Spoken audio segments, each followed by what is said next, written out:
Bueno, pues muchísimas gracias por la presentación, la verdad, y por las bonitas palabras. Bueno, a ver, ¿estamos? Aquí está. Bueno, ya me han presentado, simplemente pasar unas diapositivas rápidas. Esto es mi bebé.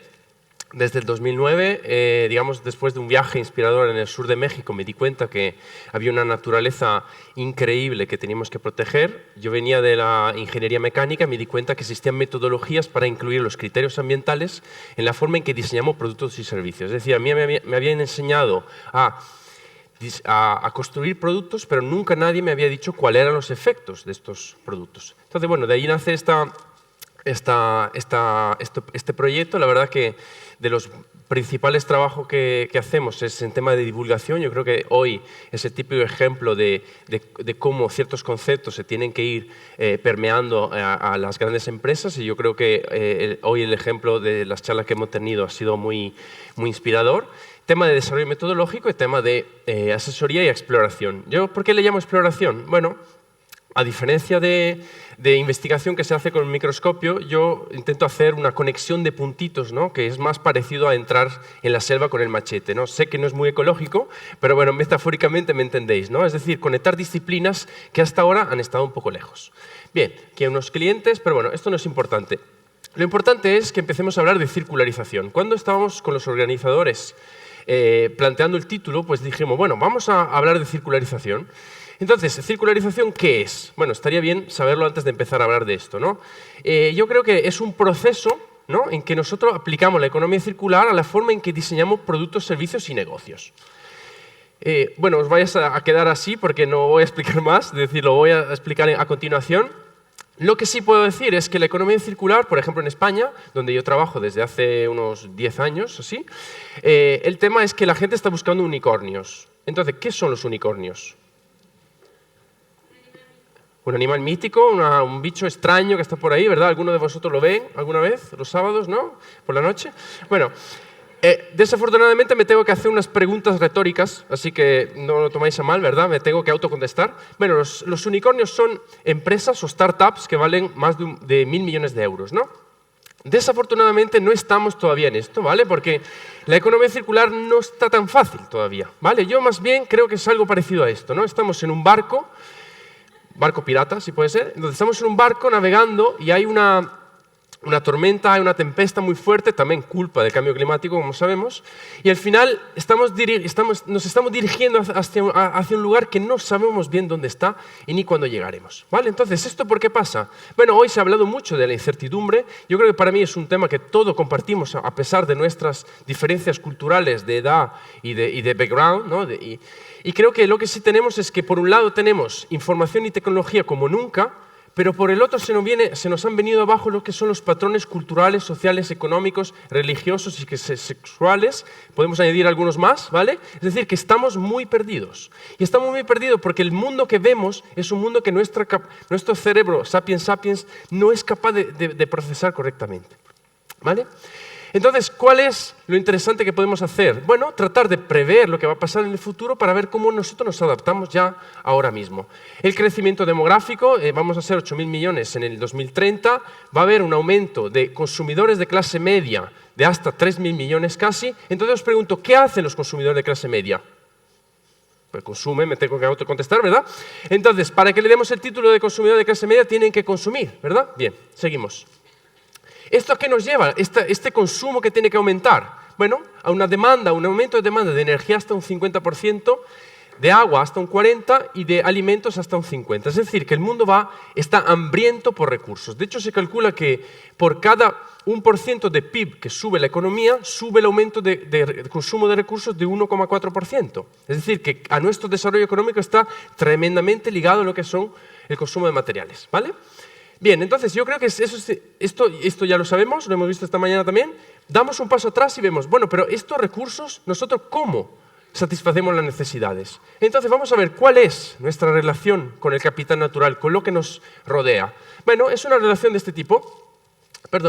Nosotros extraemos los recursos, los manufacturamos, los transformamos y ya no son compatibles con la naturaleza, los ponemos en el mercado con unas dinámicas que a veces se nos escapa de mano, ¿verdad? Porque a veces tenemos plátanos en España que cuestan menos si vienen de Ecuador que si vienen de Canarias, y estas cosas no puede ser físicamente así.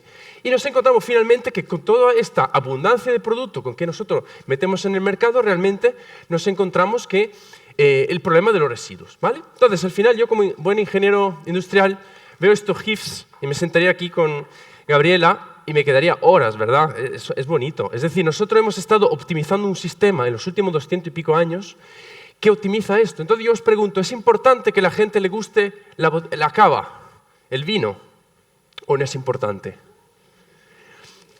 Depende de cuánto buenos serán nuestros marketingianos, ¿verdad? Quiero decir que nosotros hemos planteado un sistema que ya no está vinculado a la demanda, sino que nosotros, si la demanda no la tenemos, las tenemos que crear, ¿verdad? Porque hemos tenido que crear unos imperios gigantescos para poder sumergir el mercado de productos baratos para que se compren, ¿vale? Entonces, al final, si lo pensáis bien, esta linealidad de la economía es como si yo me estoy subiendo a una montaña con todo el valor y el coste ambiental que tiene eso, subo a la cumbre y ni siquiera disfruto del paisaje porque cojo mi mochila y le doy una patada y la tiro abajo, ¿verdad? Bien. Dicho esto, os pregunto, ¿esto qué es? Bueno, tranquilos, veo que hay pánico ya. No, tranquilos, no voy a preguntar. Esta es la tabla periódica, ¿verdad? Bien, si nosotros identificamos y le preguntamos qué estamos haciendo con estos elementos o cuánto les queda a estos elementos, bueno, vemos que, por ejemplo, nuestro amigo Antimonio le quedaba hasta el 2020, ¿vale? Es decir, que estamos acabando con los elementos básicos que son la base de nuestra civilización. Y si os pregunto, ¿qué hacemos con ellos? Bueno, nuestro amigo Antimonio, entre el 90 y el 99% no se recicla, no sabemos dónde termina, ¿vale? Bien. Al final lo que estamos haciendo es una pérdida de ecoservicios. ¿Y qué son los ecoservicios? Bueno, la gente habla mucho de las abejas. Yo os pongo un ejemplo más sencillo, ¿vale? España dice que no tiene 128.000 euros para proteger a los murciélagos. ¿Qué pasa con eso? Bueno, que tenemos que gastar 900 millones de euros en pesticidas. Esto es un ejemplo de ecoservicio que perdemos. Bien, seguimos. ¿Recordáis este móvil? Mítico, ¿no? Nokia, duradero y durísimo. Bien, se usa en Yakarta como arma, como podéis ver. El 44% del coste de este móvil procede del insumo de nuevos materiales. Significa que nuestra economía está tremendamente atada al uso de nuevos recursos. Seguimos. Un ejemplo de esto es que un taladro, por ejemplo, subió su coste de manufactura de un 59% en un solo año. Seguimos. Entonces, no hace falta ser economistas, ¿verdad? Sé que hay algunos economistas en sala, no es necesario que estén, porque si sube la demanda y baja la oferta de recursos, ¿qué es lo que pasa? Que sube el precio unitario de las cosas, ¿verdad? Bien, seguimos. Entonces, al final, aquí entra lo interesante de la economía circular y es que la economía circular nos permite, nos abre el camino a que podamos dar una solución a este tipo de retos, ¿vale? Bien, entonces al final una cosa que a mí me pasa mucho en los eventos y es que me doy cuenta que se habla mucho de economía circular, pero nadie sabe de dónde viene. De hecho, después vendrá Nicole, que os contará muy bien de dónde viene, pero me gusta hacer este spoiler un poquito, me pido perdón, pero es que nosotros necesitamos replantear nuestra economía basada en cómo funcionan los ecosistemas vivos y aprender los mejillones, por ejemplo, que es un sistema cerámico que se construye a temperatura marina, se autoconstruye a temperatura marina. ¿Y qué hacen los mejillones? Cuando termina su vida están así todo el día, ¿verdad? Bien, cuando se cansan, pues tienen un sistema de pegamento reversible que hace que se puedan despegar de la roca si nosotros seguimos usando químicos súper tóxicos, ¿vale? Entonces tenemos mucho que aprender de ello. Seguimos. Al final, la naturaleza nos ayuda a decir que necesitamos tener un mundo en que no existe el desperdicio, que todo residuo es nutriente y podemos separarlo en dos metabolismos. Uno, el biológico, donde todo lo que pertenece a la naturaleza y es compatible con la naturaleza se degrada positivamente en el entorno, y todo lo que no es compatible con la naturaleza, como este mando, tiene que estar en un ciclo industrial cerrado. El error que hemos hecho hasta ahora, que estamos mezclando las zapatillas, por ejemplo, que tenemos, que tienen elementos de un metabolismo con elementos del otro. Entonces está claro que eso no es ni económicamente viable ni ambientalmente viable. Bien, seguimos. Entonces al final el residuo igual nutriente. Entonces nuestro rol dentro de las empresas o como consultores o profesores es que necesitamos habilitar sistemas para que todo residuo que generemos se convierta en un nutriente para alguna industria. Esa es la clave, ¿vale? Seguimos. Entonces, al final, aquí viene la típica diapositiva donde os cuento todos los millones de euros que se ahorra. Bien, yo la quiero saltar porque no me interesa.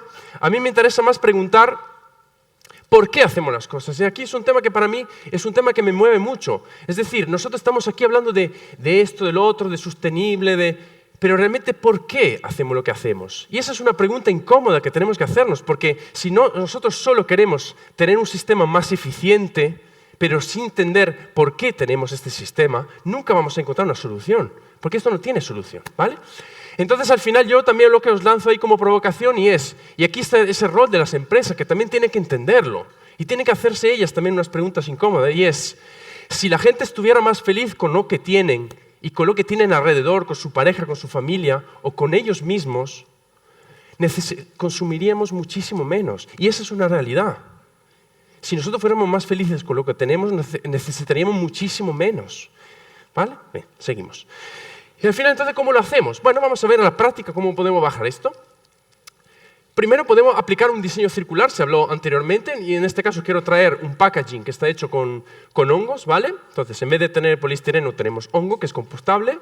Tenemos sé que es una mandarina, pero bueno, me gustaba, serían naranjas, ¿vale? De las cáscaras de naranja podemos extraer recursos que nos sirven para manufacturar viscosa, es decir, un tipo de textil. Es decir, que el diseño circular se tiene que basar en este tipo de cosas. O, por ejemplo, textiles que tienen sistemas de costura que responden a las microondas. Es decir, que en pocos segundos podemos separar las diferentes componentes de una chaqueta. ¿Y eso qué supone? Mucho ahorro económico, porque si yo hasta ahora tengo que aplicar muchísima fuerza para hacerlo, eso me hace que la chaqueta o el zapato no sea económicamente rentable, ¿vale? Seguimos. Luego tenemos toda la ola o el tsunami de tecnologías que están permitiendo que seamos mucho más eficientes, sensorizando todo lo que nos rodea. Y luego otra pauta muy interesante es que la colaboración y la compartición son unas claves de lo que va a ser la economía del futuro. Y una cosa que para mí es súper importante es, y esto es un cambiador de juego, un game changer, no sé cómo se diría en español. Bueno, es un cambiador de juego porque si antes, ¿os recordáis la botella de cava? Estábamos aquí, ¿no? Antes, bien. Bueno, la botella de cava, nosotros necesitábamos un imperio gigantesco para tener nuestro sistema optimizado que vendiese la botella de cava de manera competitiva. Pero hoy en día, con las tecnologías aditivas, de manufactura aditiva, por ejemplo, podemos fabricar aquí mismo muchos objetos de lo que necesitamos. Y entonces, pensad en lo que va a pasar en el futuro, donde nosotros fabricaremos bajo demanda prácticamente. Es decir, será made in, ¿dónde estamos aquí? En el centro de... aquí, ¿no? Es decir, podemos diseñar y fabricar los productos directamente donde lo necesitamos, cuando lo necesitamos y en las condiciones que lo necesitamos. Entonces, el paradigma de hacer la botella de vino a millones de unidades y esperemos que alguien caiga y se la compra, ya no tiene mucho sentido, ¿vale? Otra cosa que tiene que ser, tenemos que cambiar nuestra cultura, ¿no? Una cultura que ha ido también por esta forma de cambiar la sociedad hacia productos que duren muy poco, que tengan mucha obsolescencia programada. Entonces, claro, tú te presentas a una empresa y le dices, ¿qué tal? Buenos días. Le dice, yo le propongo que su producto sea durable. También, si pudiera ser, debería ser reparable. No sé si ¿qué tal? ¿No? Entonces tengo que presentar a este señor, que me encanta, es un gran señor. Este es un señor que diseña productos ecológicos, ¿vale? Y manufactura y vende muletas ecológicas, ¿no? Es espectacular. Entonces la hace de bambú, telescópica, inmejorables, materiales súper innovadores que han traído a la NASA. Bien, ¿qué pasa con este señor? ¿Cuál es su modelo de negocio? ¿En qué estará pensando los martes por la tarde a las 9 de la tarde? ¿Cuándo se está comprando su ticket para ir a Bali, 5 estrellas o 3? Estará pensando en mí, que estoy yendo con mi Vespita a jugar a fútbol, ¿verdad? Y estará pensando, bueno, a ver si hay muchos argentinos, italianos ahí en el campo, ¿verdad? En la cancha. Es decir, que su forma de prosperar depende indirectamente de la desgracia ajena, ¿verdad?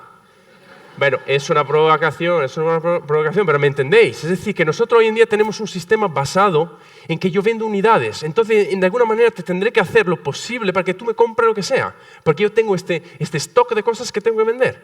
Entonces, aquí os presento una solución que a mí es la que más me gusta, y no es para hacerle la pelota a Interface, ni mucho menos, sino que la uso en todas las clases, y es una tecnología que se llama Econil, que no sé si después Erin la va a comentar, pero bueno, para mí es fundamental, porque el gran cambio de esto es que si yo de repente empiezo a no tener que vender unidades, sino vender prestaciones, yo ya no venderé una red de pesca que te dure lo justito, ¿verdad? Como James Bond, que a los 20 segundos tiene que autoexplotar, ¿verdad? Sino que te venderá un producto que te dure muchísimo, porque si yo te estoy vendiendo la prestación, yo no te estoy vendiendo la unidad.